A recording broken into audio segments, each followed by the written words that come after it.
खुदा करे तुम्हें ये ईद रास आ जाए, तुम जिसको चाहो तेरे पास आ जाए।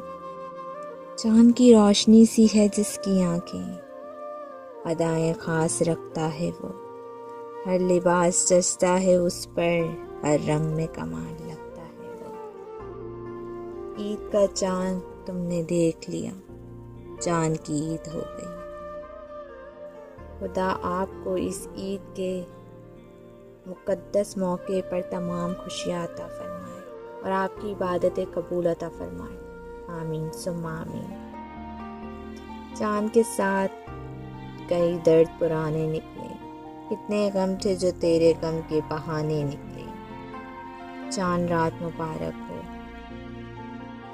इस दुआ के साथ कि अल्लाह ताला आपकी ज़िंदगी की हर ख्वाहिश, आरज़ू और दुआ पूरी फरमाए। आमीन सुम्मा आमीन।